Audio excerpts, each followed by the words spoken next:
All right, hello everyone. Welcome to a special edition of the Philosophy of Religions workshop, brought to you with generous help and support from the Dean's Office. Thanks to the Devine School at large for this helping us put on this big event today. Before anything else, I want to remind you to silence your cell phones. There's a handout. Hopefully most of you have it already. If you don't, there's a stack on the back on the table by the door. And we have coffee and tea there on the big table in the back. Please feel free to help yourself to coffee and tea. We'll hold off after our proceedings are over. We'll have a nice, we'll have some snacks and spill the wine and beer, and we'll all get to hang out for a little bit. Probably until about 7 o'clock. We'll have the room. It is an honor today to welcome Professor John Cottingham. We have been trying to bring him over from the UK for over a year, and we're delighted that we've finally made it happen today. We have been so keen to have him, partly because he has been producing some really important statements about the philosophy of religions in general, very programmatic reflections on our field over in recent years, and this is something that we've been talking a lot about in the workshop for the past couple of years. On our way over here, Professor Cottingham and I were talking about the increasing compartmentalization between the philosophy of religion, philosophy in general, theology, and sort of academic disciplines in general. And Professor Cottingham is an exception that sort of proves that rule, I suppose. He, although he's been very actively and productively working in philosophy of religion and theology in recent years, he has a long career working in philosophy and history of philosophy in general, really important work on foundational figures in philosophy such as Descartes. And so we're really delighted that he has lately turned his attentions to our particular corner of the field and has come to speak with us today. Professor Cottingham will speak for a while, and then we'll have a chance to ask questions and discuss. And again, welcome to Professor John Cottingham.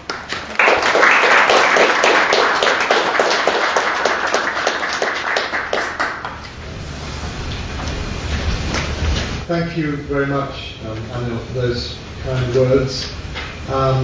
It's a great pleasure, honour to be here, and I'm very grateful to the School of Divinity for inviting me. Very happy to be here. There's a handout. Does everyone have a copy? Just a one-page handout, which really just has some quotations on it. I always think it's useful to have a few references. But there is a brief summary at the top there in italics, which indicates the paper has 4 sections, so this gives a rough idea of what I'll be talking about. Well, we know there is a continuing decline in religious belief, at least in the developed Western world. But what is it that people are rejecting? The answer may at first seem clear. They're rejecting the classical theistic worldview that held sway in the West for many centuries up until modern times.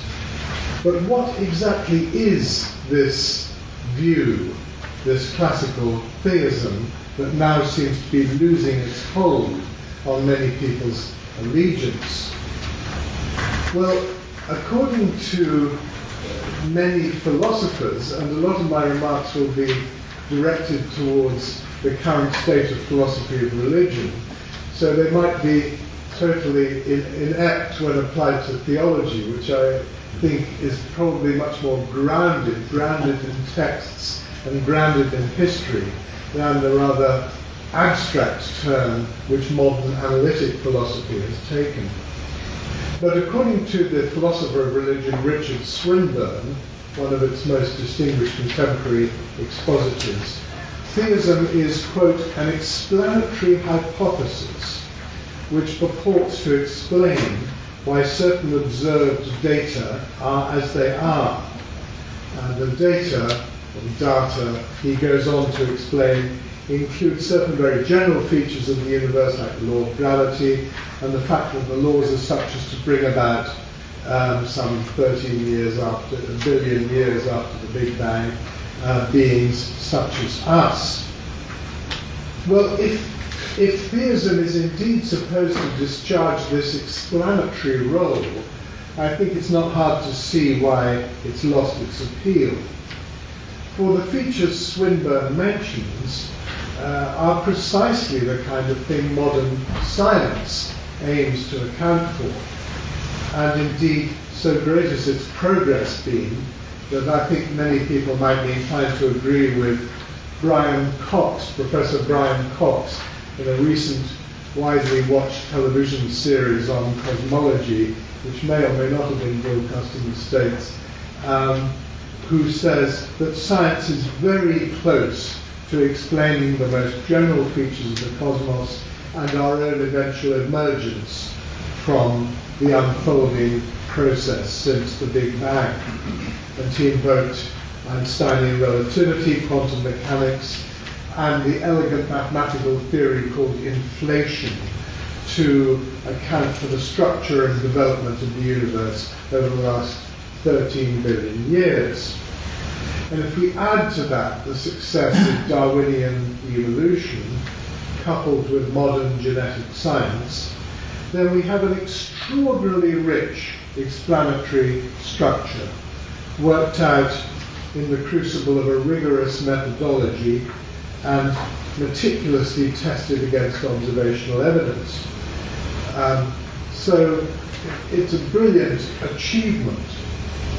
And set against explanatory apparatus of this caliber, I think it's not hard to see why eyebrows are raised when a philosopher of religion or a theologian says, well, I've got an alternative explanation.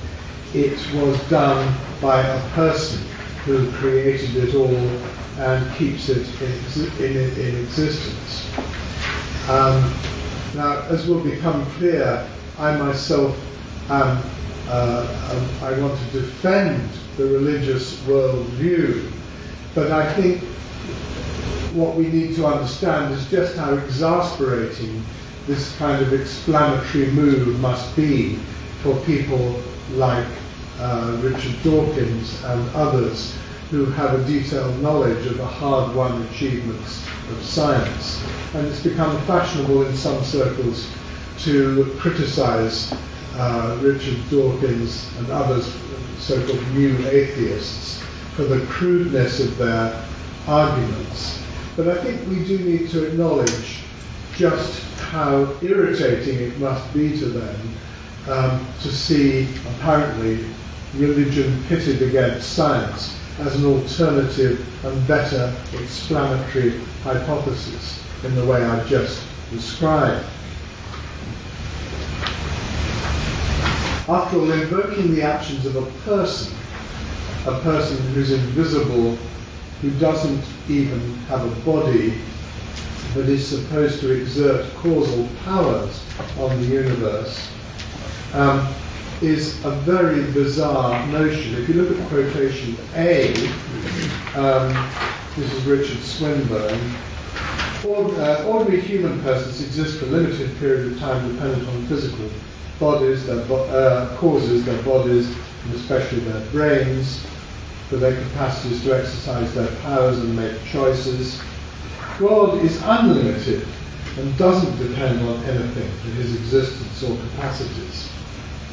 So he's talking about a person who can mysteriously do things without any of the corporeal features that our entire past experience tells us are required whenever people think or act.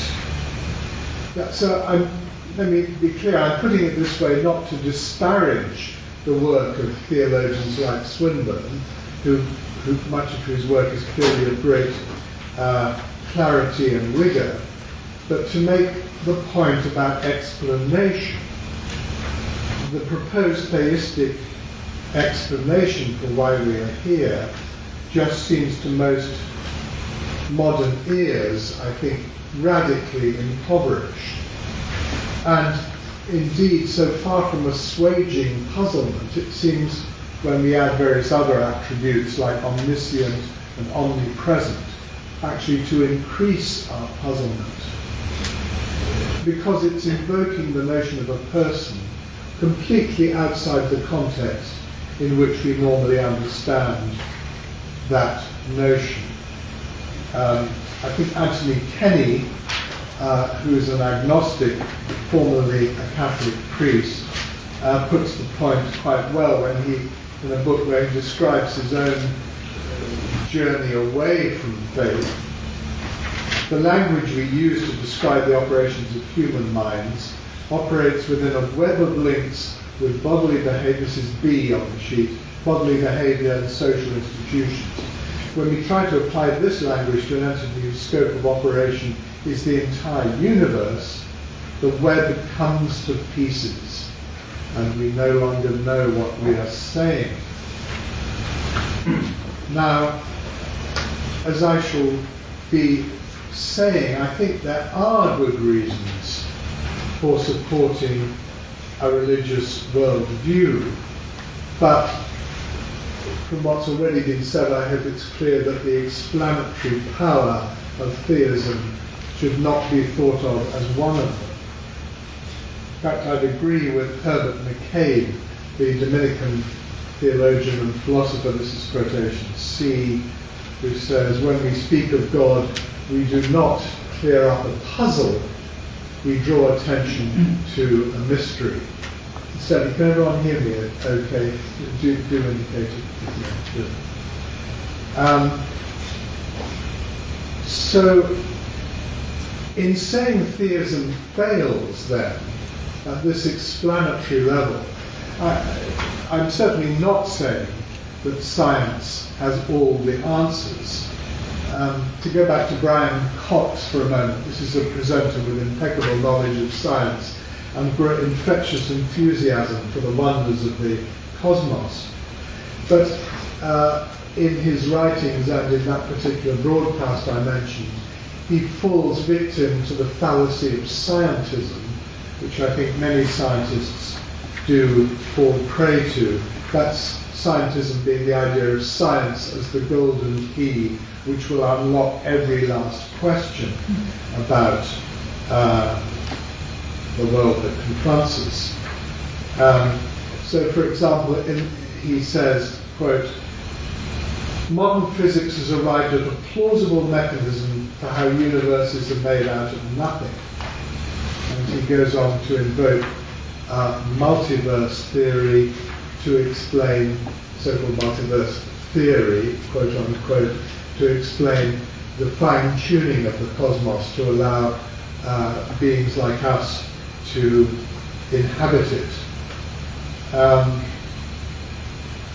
How the universe arose out of nothing, I think that's probably just an equivocation, because to construe a fluctuating field of quantum energy as nothing, the nothing out of which the universe arose, is simply redefining nothing in a way which is actually nothing like the original problem, which is that, to quote the time-honoured maxim, ex nihilo nihil fit, nothing comes from nothing. Nothing comes from absolutely nothing. And I want to talk today about the multiverse theory, but I think many people would argue that this is really just a restatement of the fine-tuning problem rather than a solution. But even so, physics, I think, has to be incomplete. But even if it is, it doesn't follow. And I think many theologians and philosophers of religion are tempted by this. They think that physics is incomplete, therefore physics plus theology is complete, will give us a complete explanation. And that seems to me to fail. Very largely for the reason I've mentioned, that the notion of an immaterial person this is really a question of culture and history. The notion of an immaterial person, I think, has lost its hold on us. It's lost its power to command any allegiance. Even in the 1970s, the Cambridge philosopher and Anglican cleric John Cupid was speaking for many when he declared that he could no longer seriously believe in God as a, quote, great spirit. And everything we know from modern biology and medicine indicates that consciousness is a highly complex process that can't function without intricate physical mechanisms of a neurophysiological or some other kind.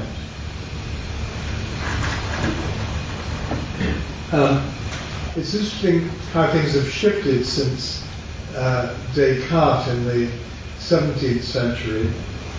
I think for him it was virtually inconceivable that thought and understanding could be realized in a physical process. For us today, I suggest the wheel has come full circle, and it's really virtually inconceivable for us how it could be realized without it, without a neurophysiological process or something analogous to that.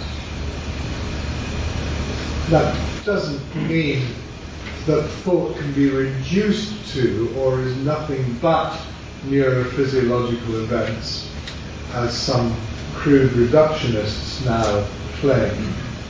But I think it does mean that the notion of an immaterial spiritual substance now struggles to retain any appeal. Descartes, of course, in the 17th century, had a very crude cogs and wheels and gas pipes theory of the nervous system, and it was entirely reasonable for him to doubt whether such a crude device could possibly perform the functions of language and thought. But, of course, even then, invoking an immaterial substance or spirit, not at all clear how that would make the job any easier. From an explanatory point of view, a soul, at least of that Cartesian kind, is really thin to the point of emptiness. So I'm no fan of contemporary scientific naturalism, but I think it's easy to see why so many contemporary philosophers of religion and philosophers generally, philosophers of mind generally, use the word spooky as a term of abuse to refer to entities like souls, and indeed, of course, they then go on to put God into that category, entities which they argue can't do any useful explanatory work. So that's by way of the case against, if you like, section 1. So let me come on to section 2 and ask, where does that leave religious belief in our contemporary culture? Well, in the light of the failure of religion as an explanatory hypothesis, what seems to me urgently needed, particularly for those like myself, who would regard the demise of religious belief as a disaster, as a cultural and spiritual disaster, what's urgently needed is an alternative model, a new model for religious understanding. Religious understanding. That's a term which could be interpreted in many ways, but I suggest we construe it in perhaps not the most obvious way, adverbially, if you like.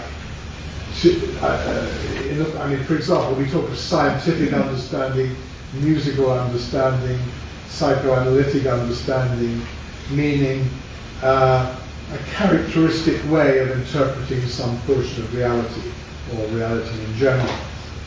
So a way of relating to it, if you like. So religious understanding, the question becomes, what is it to relate to the world religiously? What is it to understand things in a religious way? Well, let me pursue the analogy with musical understanding. What might you mean by musical understanding? Well, you might mean the kind of understanding a theoretician has, a musicologist has. For example, being able to expound the difference between just intonation and equal temperament, where the ratios of notes in just intonation are related by small whole numbers, whereas in equal temperament, all the notes are multiples of the same basic interval.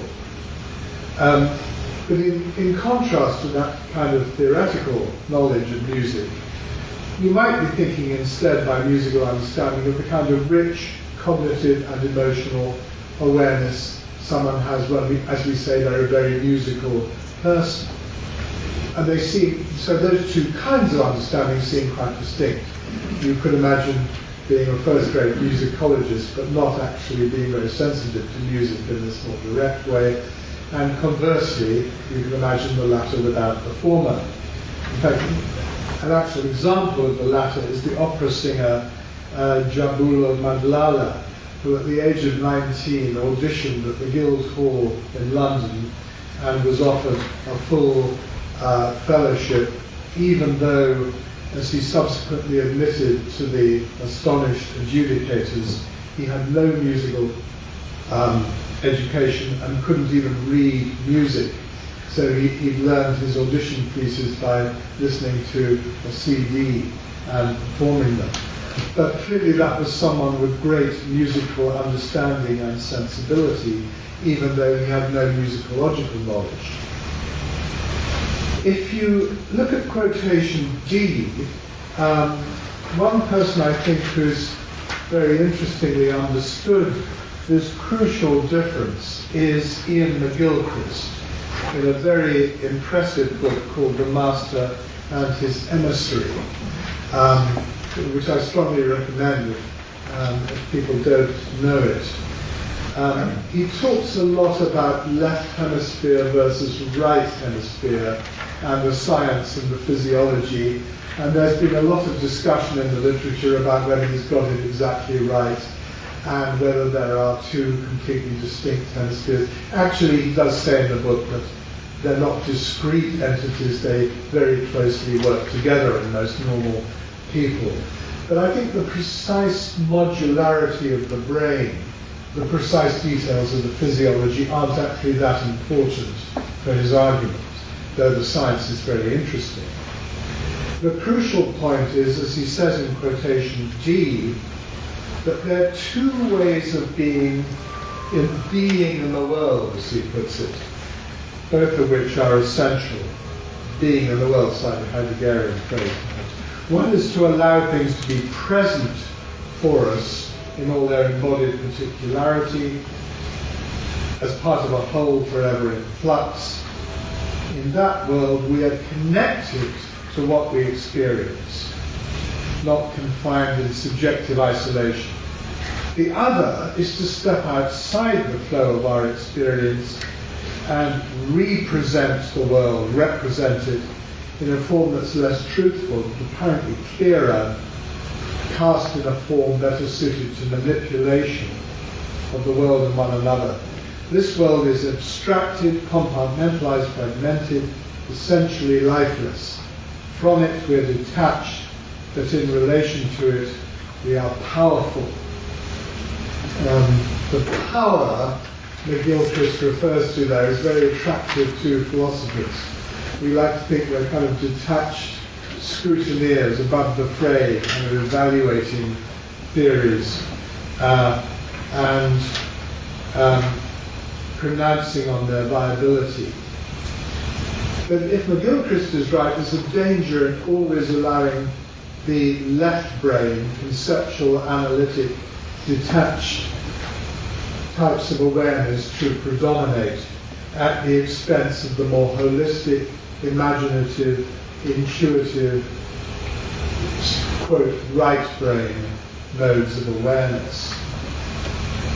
And in a very interesting book on the problem of evil, Eleanor Stump, American philosopher of religion, has deplored what she calls the cognitive hemianopia of much analytic philosophy of religion. Myopia is short-sightedness, so hemianopia would be kind of blindness with one side of the brain, as it were. She defines it as the tendency to suppose that left brain skills alone will reveal everything philosophically interesting about the world. Now, the key point here, I think, is that much religious discourse is multi-layered. It carries a rich charge of symbolic significance that resonates with us on many different layers or levels of understanding, not all of them fully grasped by the reflective, analytic mind. So any plausible account of the human condition must make space for this crucial role of imaginative, symbolic, and poetic forms of understanding in deepening our awareness of ourselves and the reality we inhabit. So once one's seen that, I think, it's obvious that it's a serious mistake to reduce the religious outlook to a set of claims, factual assertions, whose literal propositional content has to be clinically isolated and assessed. I recently argued for what I call a humane turn in philosophy of religion.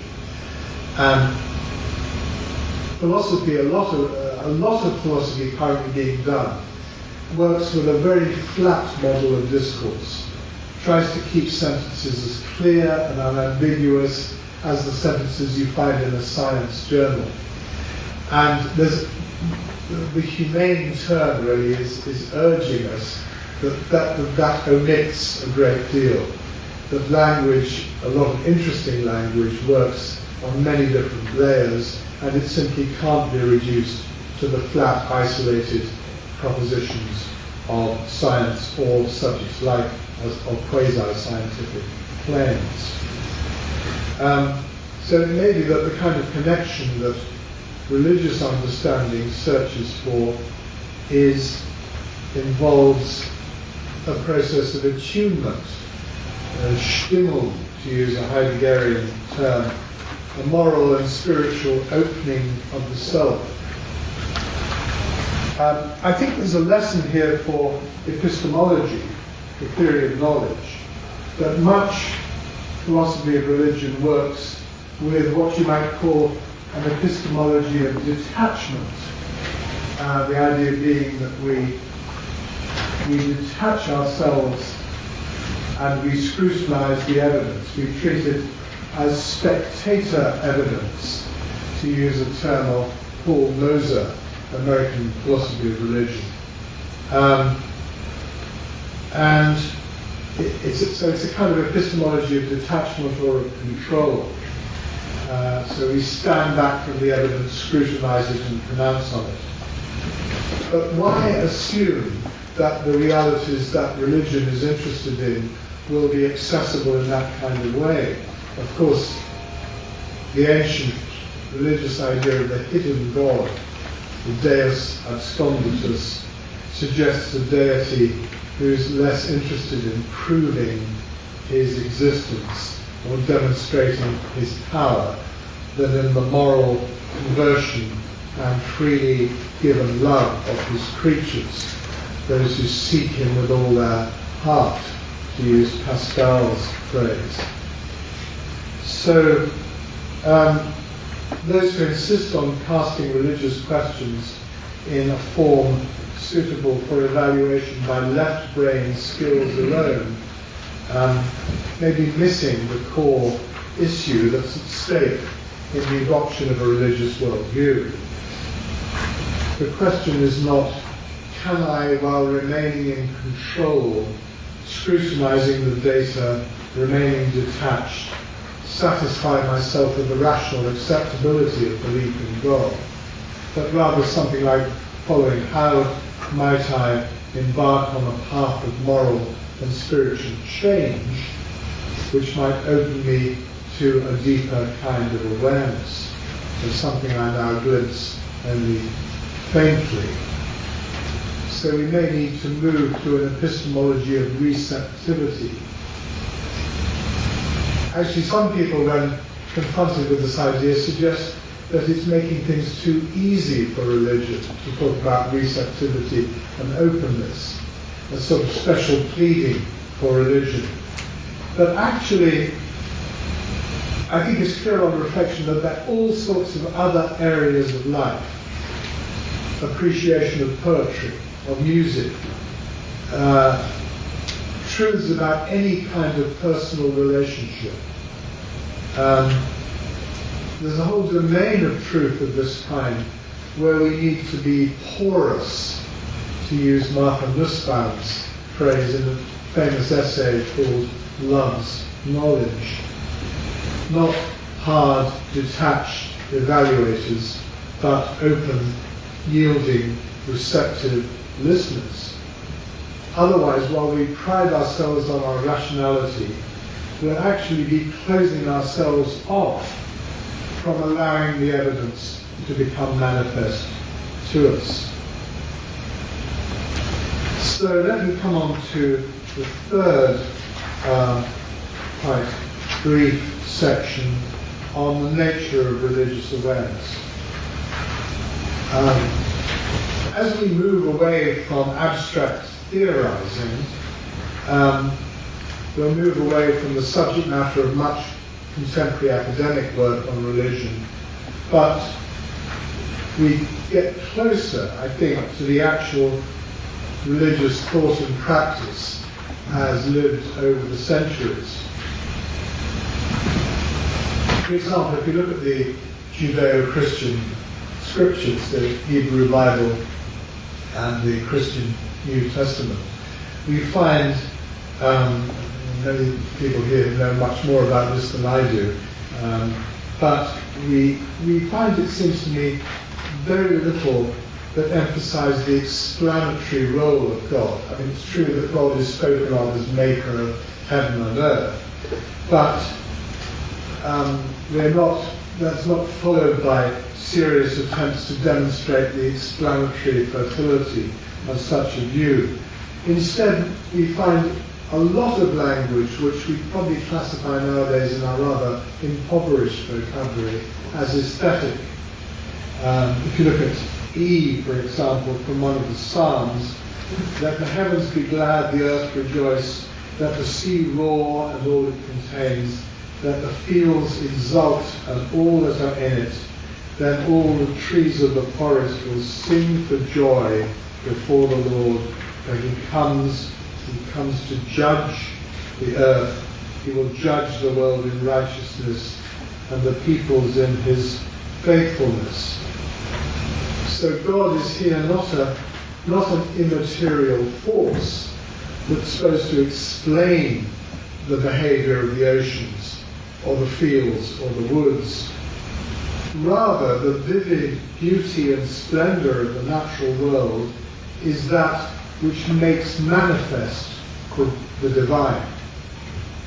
So the world is understood religiously, not as a blank impersonal process, not as A.E. Housman's heartless, witless nature, not as a manifestation of blind, pitiless indifference, to use Richard Dawkins's phrase, but as charged with the grandeur of God, to use that famous line from the first line of a poem by Gerard Manley Hopkins.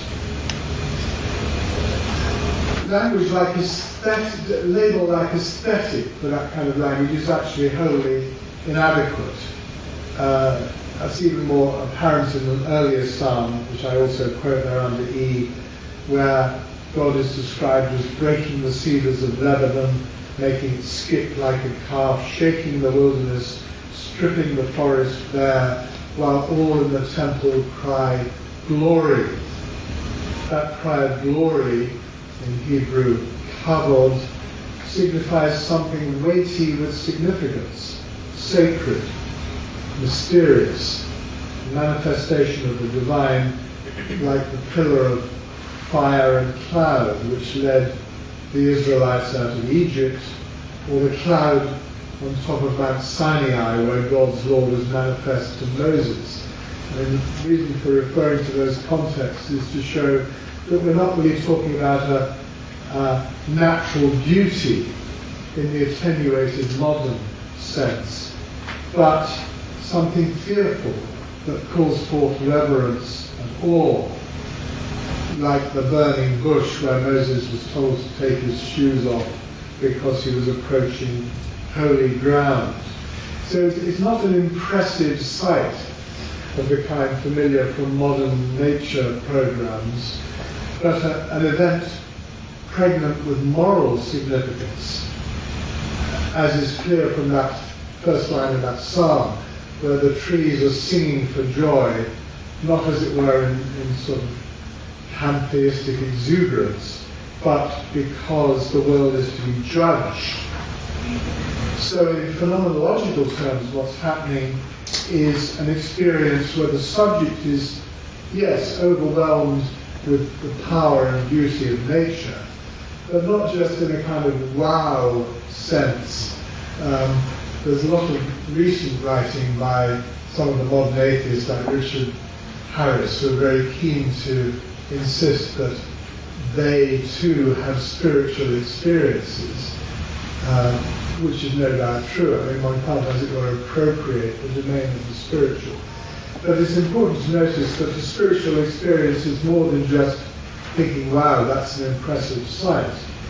It's being confronted with nature in a way that is somehow intertwined with awareness of one's own weakness and imperfection, and a sense of, also I think, at least in the theistic tradition, a sense of confrontation with the demands of justice and righteousness.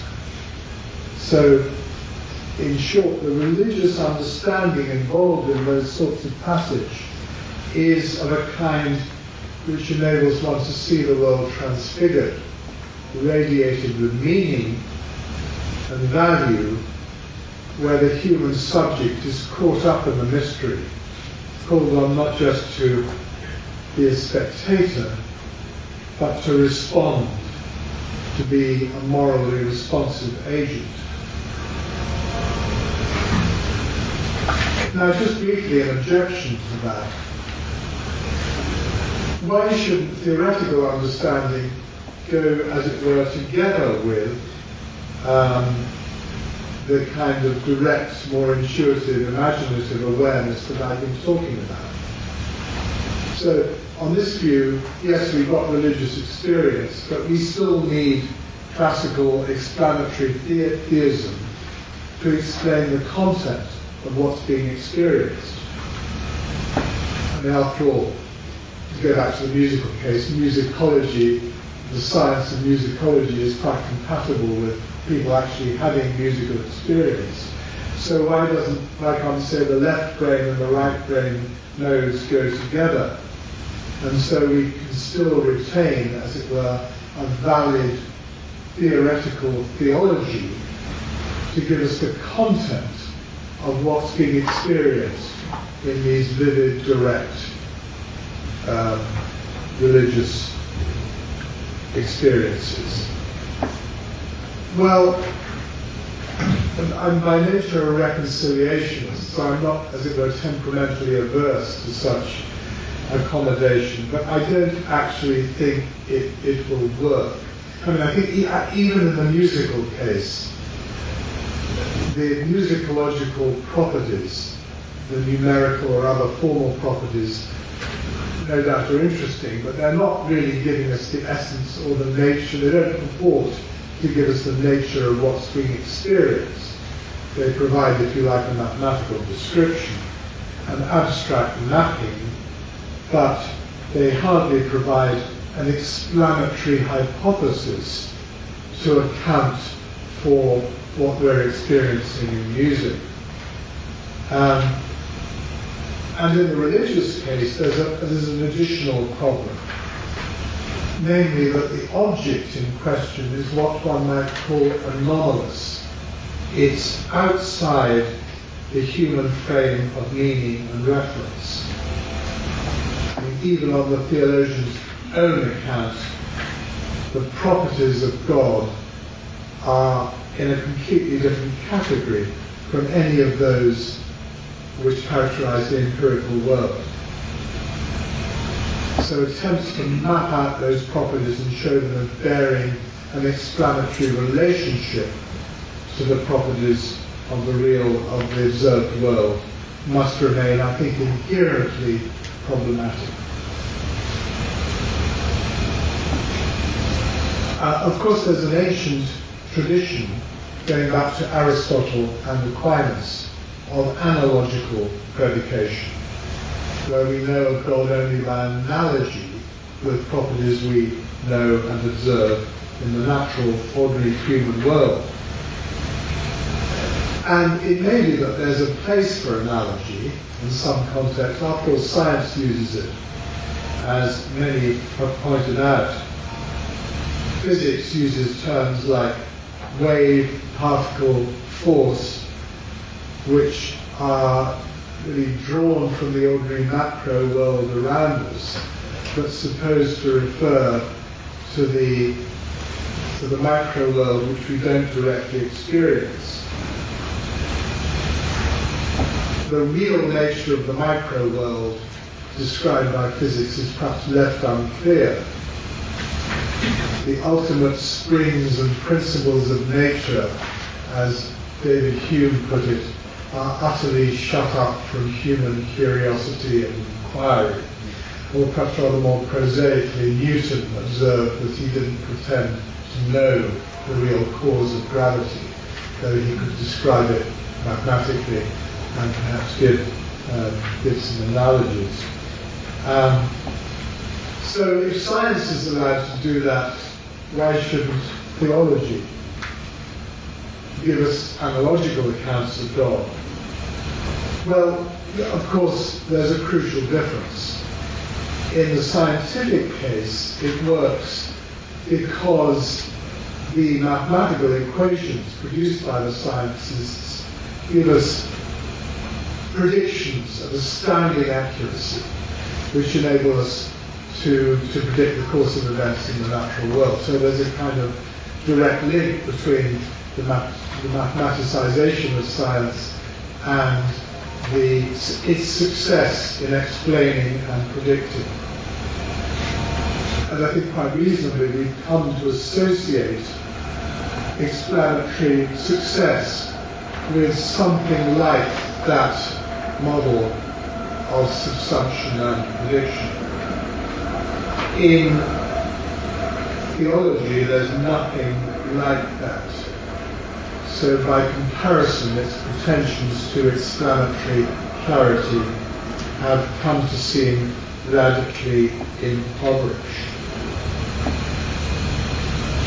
So just briefly in the final section, I want to just suggest an alternative model and draw some comparisons with psychoanalytic understanding.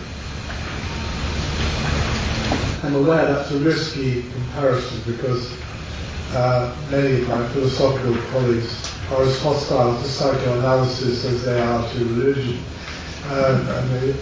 So since they think both are rubbish, they won't be very impressed with using one to support the other. But I just want to make this point of comparison. As I mentioned a moment ago, God in the theological tradition is anomalous. That's to say, it's an object that stands outside the normal human frame of reference. Similarly, the unconscious, posited by psychoanalytic theory, is anomalous.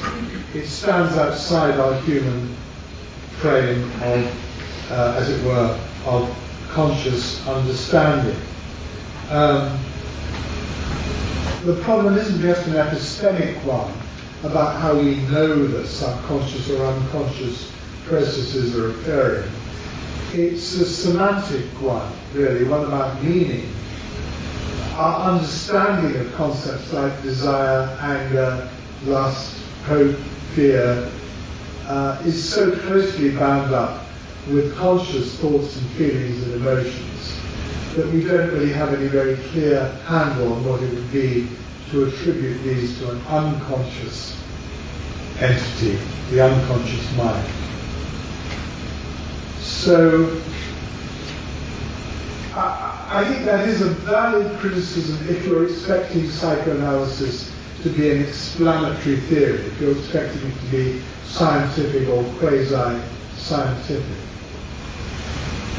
But, despite that failure, there is no doubt that there are many people who have actually undergone the process who will insist that their understanding of their day-to-day experience, their thoughts, their feelings, their emotions, has been illuminated and indeed transformed by seeing it as infused with unconscious mentation, coloured in, as it were, with drives and desires and fears of which our conscious thought is only dimly aware.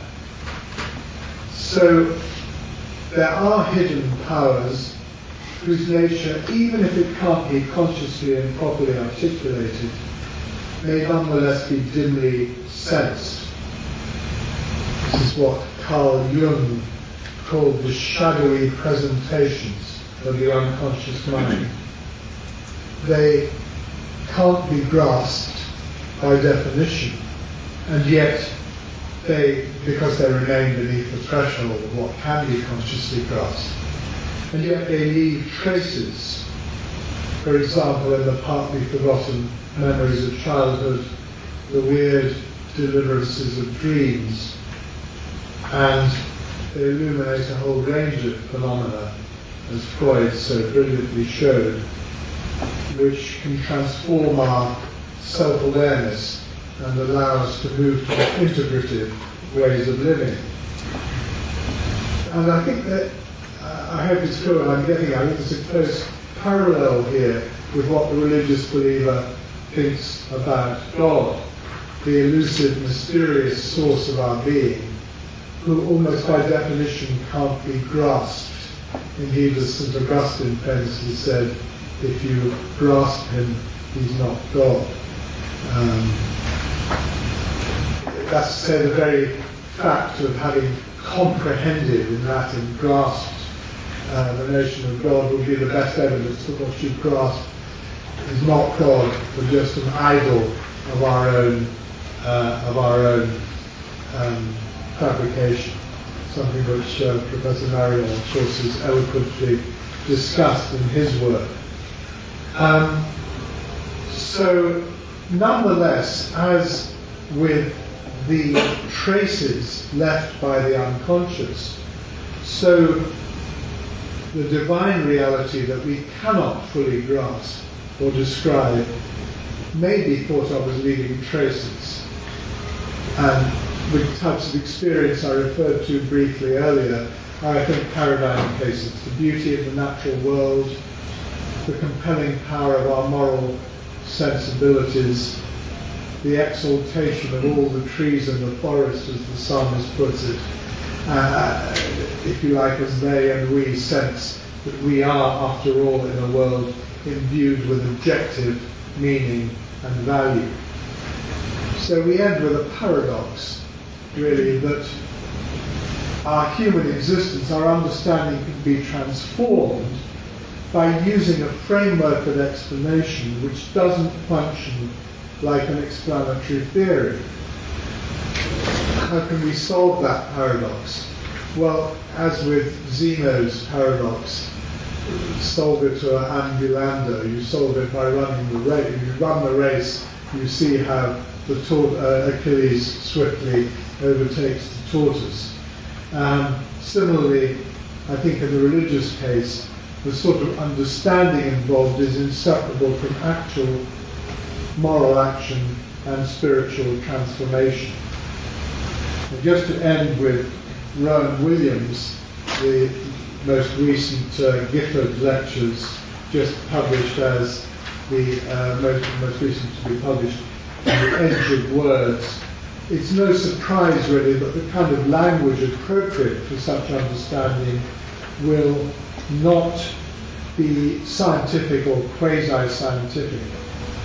Rather, Williams argues it is the sorts of language that language of narrative, of dramatic metaphor that we so often find in key points in Scripture, like the parables of Jesus, for example, which aren't meant to offer explanations or theories, but they're supposed to work holistically by engaging the whole of us, and indeed it's the whole story, the whole narrative that conveys the meaning.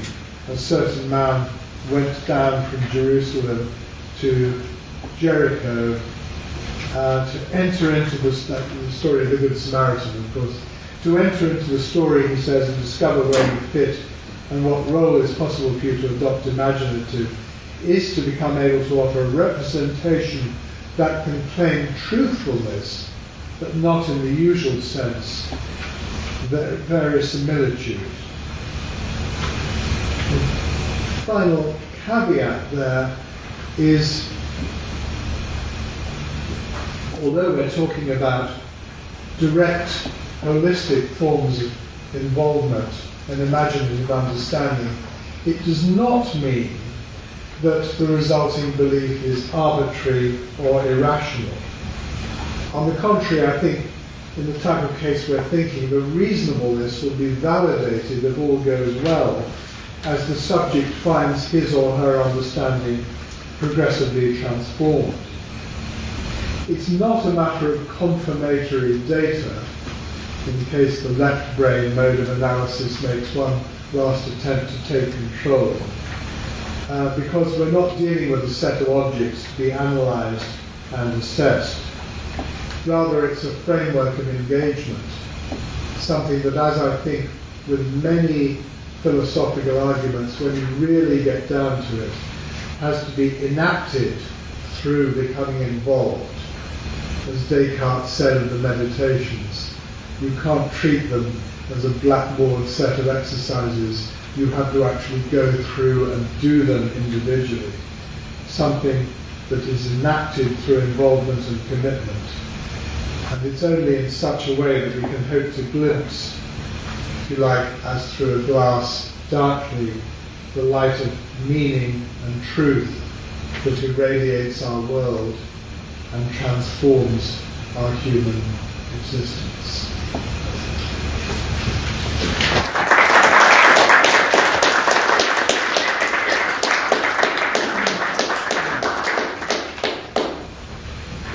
Okay, we have about a half hour for questions and discussion. Please.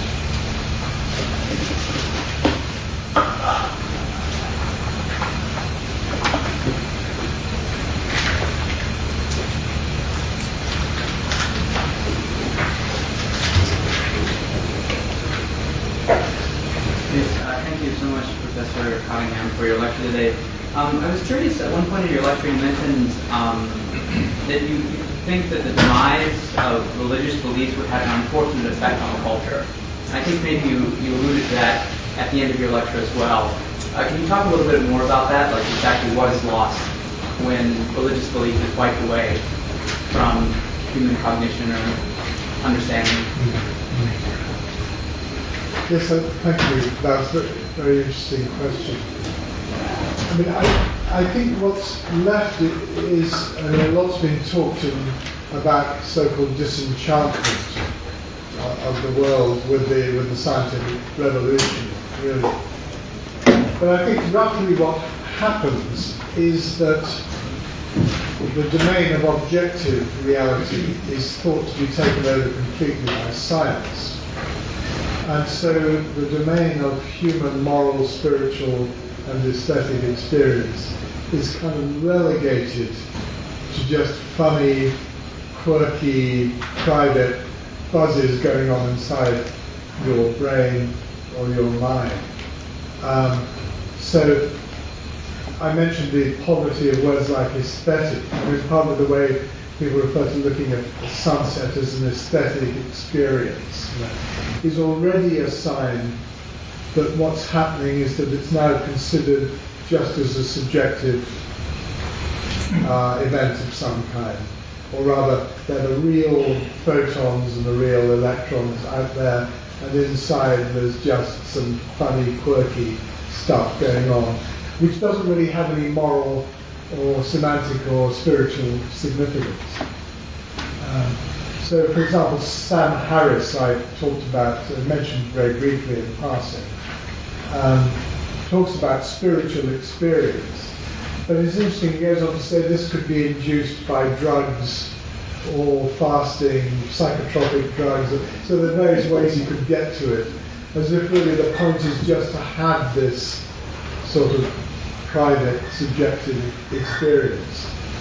So one of the costs, I think, of losing a kind of overall understanding of the cosmos and ourselves of a religious kind is that we get a sort of dualism coming. We get the objective world of science and just this strange, ultimately rather uninteresting world of private experience. And therefore, really, we lose the ability to locate ourselves in the world. Part of what I mean by a turn towards humane philosophy, philosophizing, is to recover our human role as part of the reality, rather than just observers or mere experiencers or representatives. So that's the sort of way I've gone.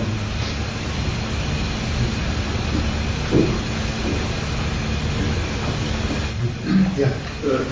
Does religion have a special place, let's say, under the umbrella of spirituality, right? And aesthetics, like literature, aesthetics, aesthetic experience, music, religion. Does it? They're all under, let's say, the broad umbrella of spirituality. But do you think religion has a special place, a special attunement? Like we could think with the two poets you mentioned, Hawkins, but what if we move from Hawkins to Wallace Stevens, where a certain religious affinity is gone, and he's clamoring to find an attunement and a meaning which had disappeared? Right. That's a very interesting question. Thank you. I mean, clearly it doesn't have to be religious. I mean, but I think the crucial point is whether the experience of the world has a moral significance. Now, in Stevens, you mentioned, things merely are, I think is one of his phrases, isn't it, which was commented on by Simon Critchley in a very interesting book discussing Wallace Stevens. So there's ultimately a sense of the mere blank contingency of things. They just are that way.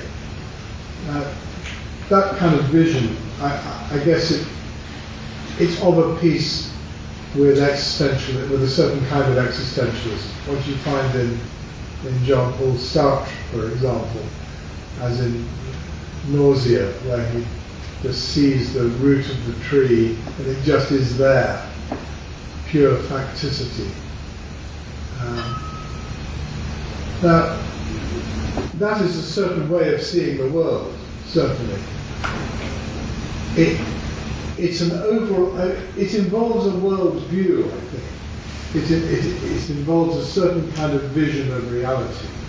So in that case, at least, it's an attempt to locate things within a structure, within a holistic structure. But it's a structure where there is no objective moral significance.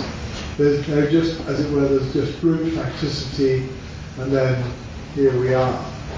Now, I think it can be proved that that's wrong and that the religious view is right. But at least it's in the right ballpark. I think at least it's not compartmentalizing things into the real stuff that's going on and then some purely subjective or phenomenological effects and so on. It's saying here is a certain vision. It's a bleak vision, but it's a vision of reality, namely as not having any inherent meaning, but just being there as a fact of contingency.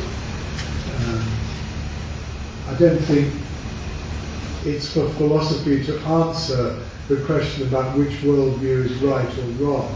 I think that would be this fallacy of the Olympian detached observer looking down on worldviews and saying that one's correct, that one's wrong. So we have to give up that conception of philosophy, I think. But thank you, there's a lot more to be said about that. Thank you. Thanks for the talk. There's a lot that I find really appealing about the approach you're laying out. And it's interesting that you mentioned worldviews there at the end, because I found some of what you're saying redolent of Bultmann, and you can express a lot of what you're resisting in the scientific hypothesis idea in Bultmannian terms. And Bultmann expressed similar insights in terms of getting away from the idea that what's significant in religious traditions is the pre-modern worldviews and cosmologies, where what we should be interested in is the claims they make on our self-understanding and so on. So he's interested in the existential significance of these, and propose that we approach traditions and claims in terms of demythologizing, where he meant precisely to set aside the particulars of cosmology and Weltanschauung worldview, and instead see the understanding of authentic human significance that was on there. But I take it you don't have it in mind to leave everything behind when it comes to the worldviews of traditions. And I think in particular of conversations we've had in which you've said, for example, that you find things about the Buddhist account of the person and of metaphysics mistaken. So I wonder where the scope is in the approach you're outlining for metaphysics and for talking about what various of these traditions might get right or wrong. Because I take it you don't want to leave behind altogether the scope for making claims about that. Well, that's a fascinating issue. The status of metaphysics is very curious in modern philosophy. There are flourishing departments of metaphysics in most analytic departments of philosophy in the Anglophone world. So it's kind of okay to do metaphysics in ways which it wasn't when I was an undergraduate. I mean, when the shadow of positivism, although receding, was still exerting some force, so people were kind of very chary about making metaphysical claims. And suddenly they became okay again, but really it's not as if the arguments against abstract metaphysical speculation had been refuted. In a certain way, Kant's critique of metaphysics still stands. No one has really explained how we can leave the phenomenal world and sail forth into the fog, or whatever metaphor he uses, and describe the structure of things as they really are in themselves.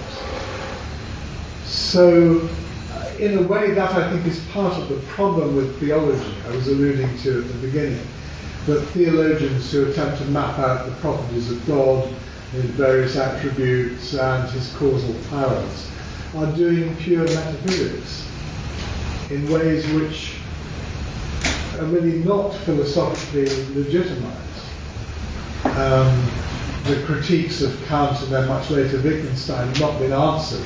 They've simply, as it were, been bypassed.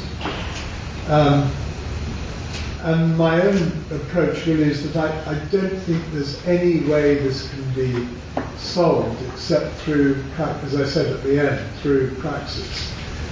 That's to say, the human condition is such that there are certain issues which we can't give a theoretical account of, but which through involvement and practice we can, as it were, achieve a sort of practical validation of.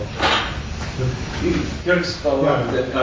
Just first a comment on metaphysics, apropos, or framed in terms of Kant.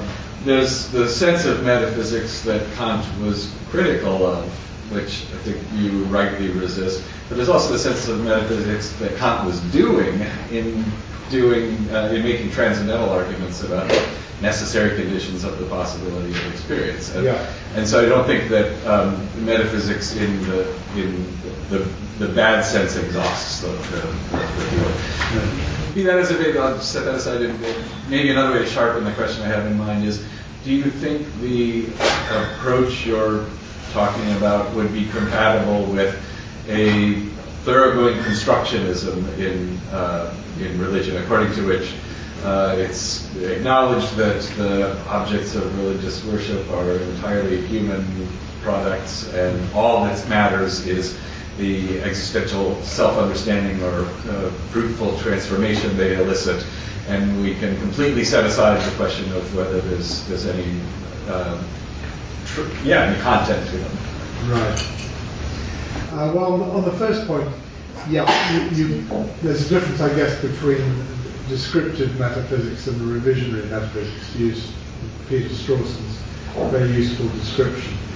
I mean, curiously, a lot of descriptive metaphysics ultimately comes down to conceptual analysis. I think it works through an analysis of the concept of language and concepts, and that was the kind of respectable ruling conception of metaphysics in the sort of 70s, 80s.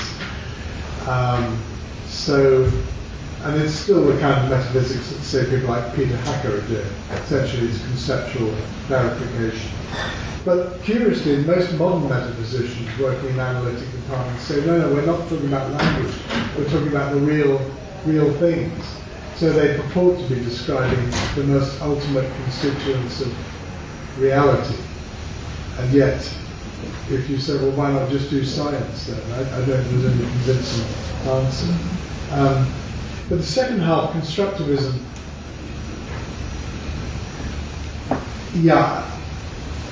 I think it hinges on the phenomenology, probably. This is one respect in which I think I'd agree with John McMarion's approach to these things.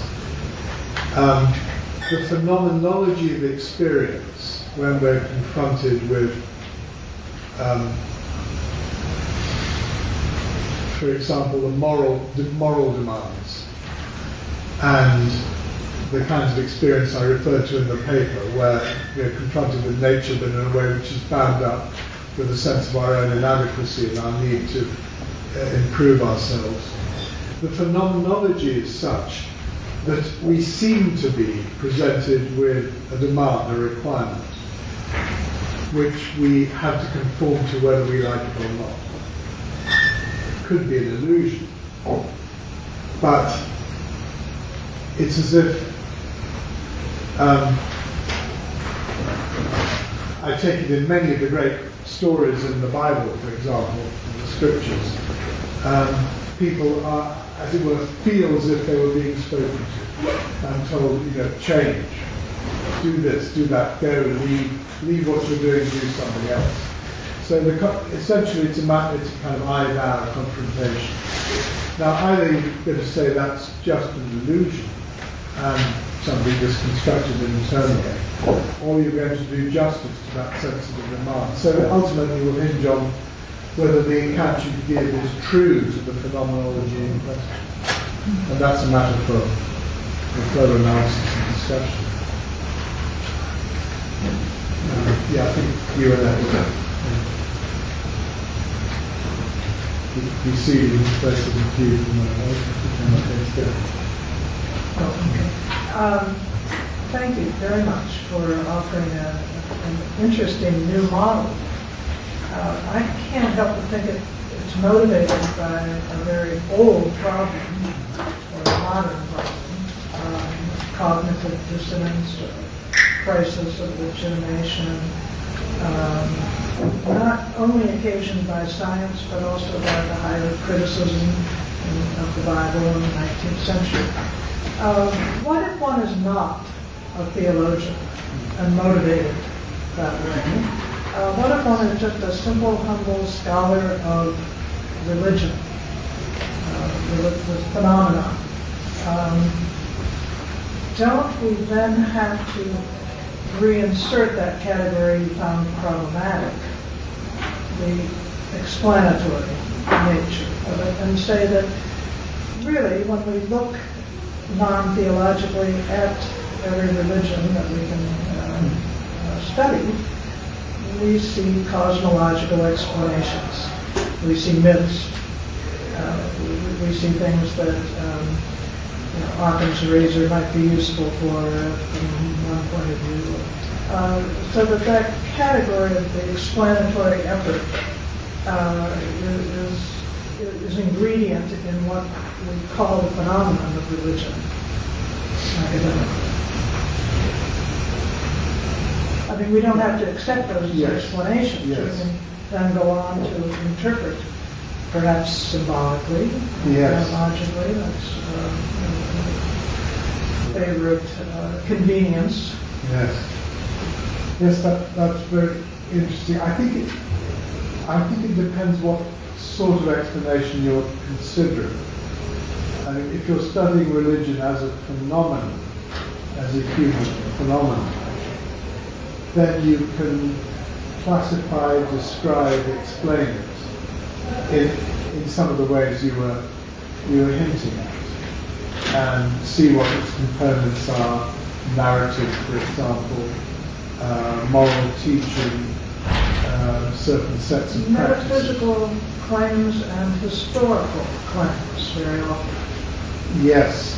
Which have become, of course, problematic. Right. But you won't be, as it were, rising above the fray and attempting to offer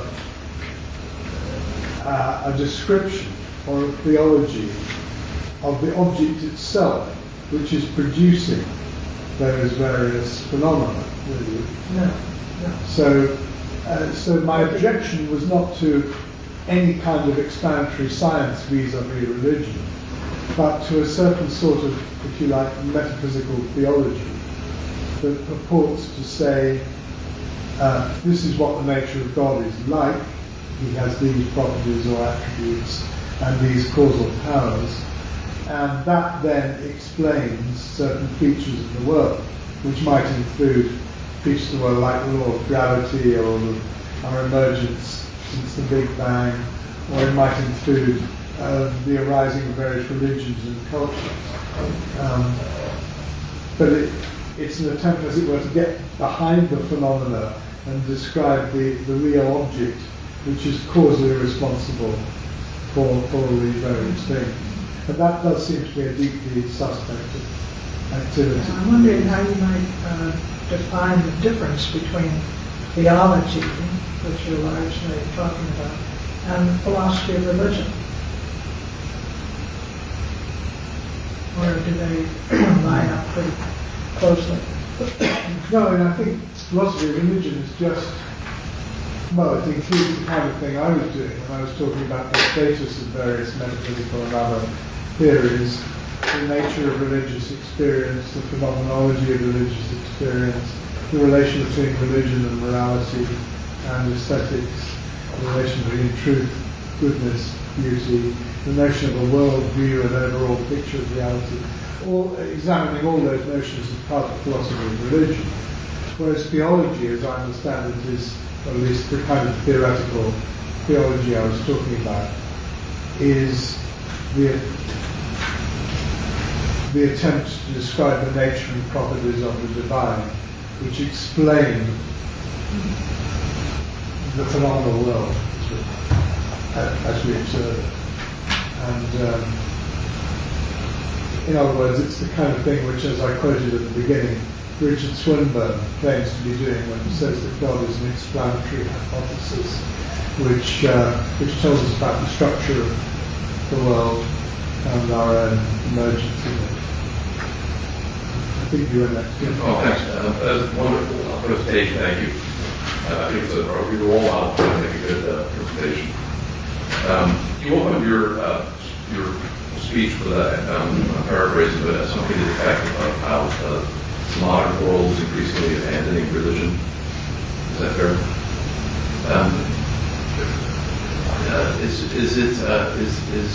Is the notion of religion in that regard perhaps too aggregated?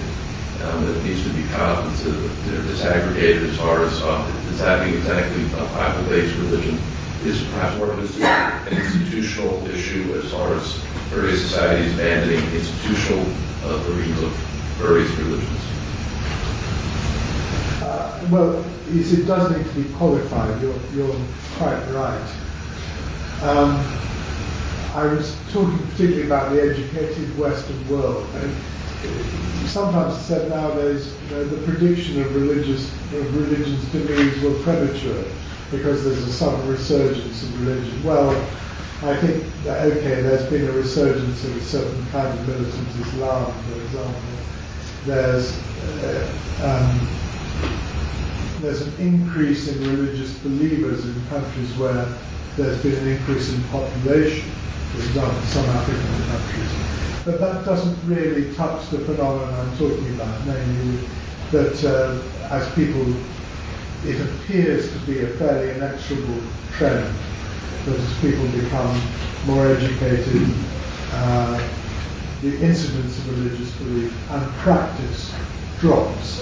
When asked, people are much less likely to say they believe in God, and they're much less likely than they used to be to go to church or engage in other forms of religious practice.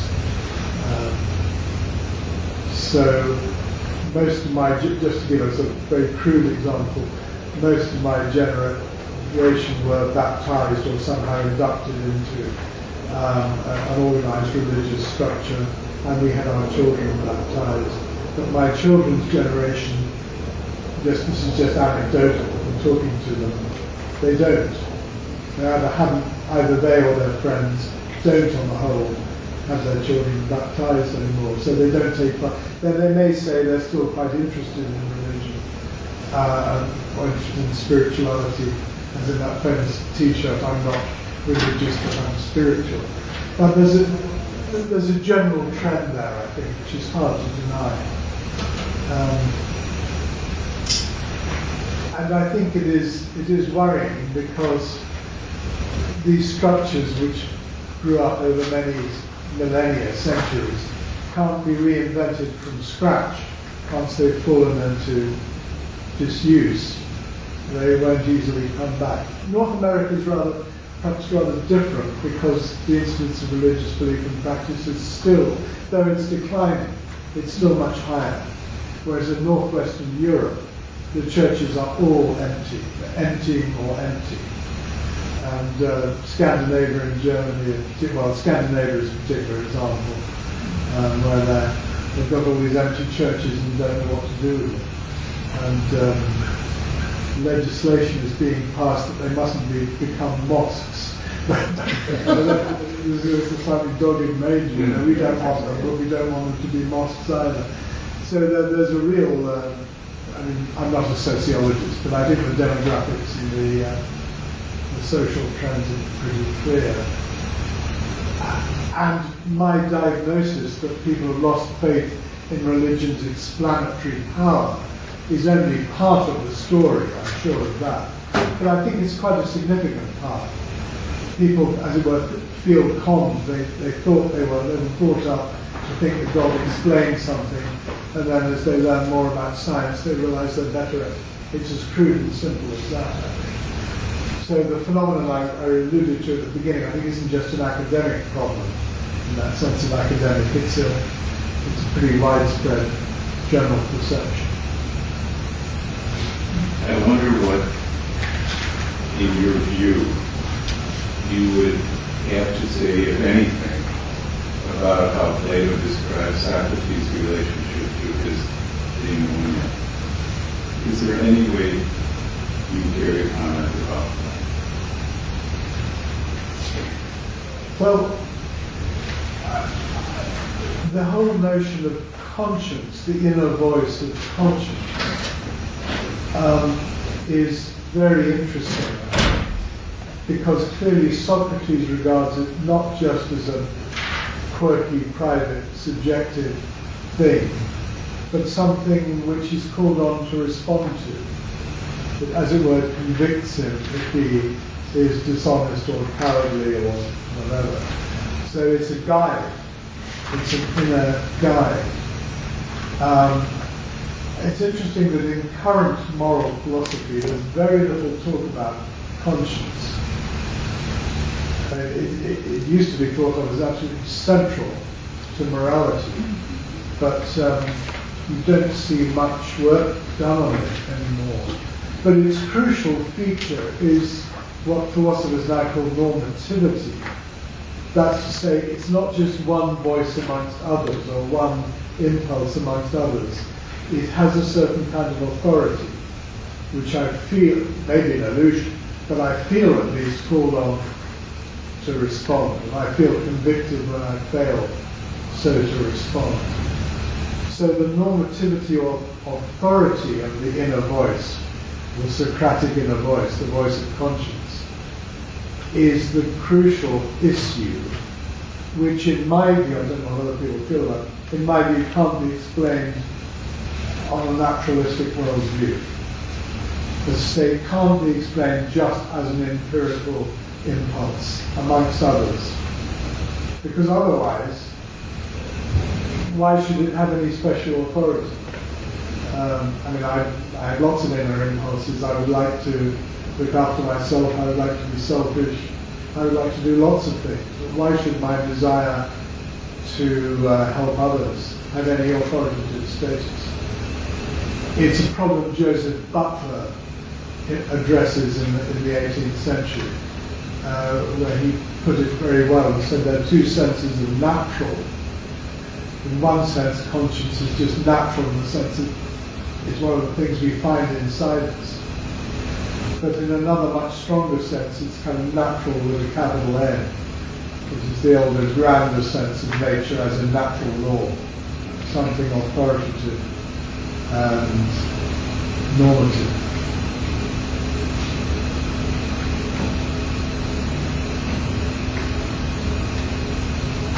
Okay, well, that is a good time for us to adjourn. So as I mentioned at the beginning, this session was brought to you by the Philosophy of Religions workshop here at the Dean's office. And this was the first meeting of the Philosophy of Religions workshop this quarter, spring quarter. We have all year long, we've been, our overarching theme for this year's meetings has been that of comparison. Whatever that means. And so, the comparison tends to have certain connotations in religious studies. I really wanted it to be understood as broadly as possible, and so Professor Cottingham and I spoke when we were talking about his topic today. We talked about comparing science and religion, and also comparisons of religion and psychoanalysis came up. So these are all things that perhaps can be understood in terms of comparison. Of course, the more usual thing that one thinks of is sort of comparisons between religions and between cultures, which we have been talking about, and we're going to have another talk more along those lines by a leading practitioner of what can be called cross-cultural philosophy, Janardhan Ganeri, who is now coming to us from NYU on May 18th. please think about having that in your calendar. We're also going to have on both April 26th and then exactly 1 month later, May 26th, we're going to have events featuring our very own Professor Ryan Coyne, one of our faculty sponsors. The latter event will be sort of a book event around his book on Heidegger and Augustine, and also Professor Jean-Luc Marion. So they'll both be, we're supporting some events that they'll be involved in. We also have our usual student presentations, which are really kind of the core of the workshops here. So please keep an eye out for those events. We have a mailing list. If you are not on it and want to be on it, please come talk to me. We'll get you on it. We also have a blog. You can find us very easily by Googling. And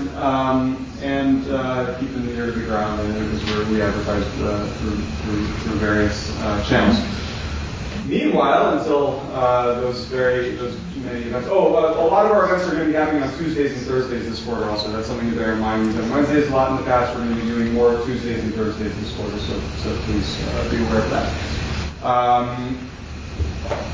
Until then, please enjoy some food and drink, and continue the conversation. And before then, let's please give Professor Cottingham another round of applause.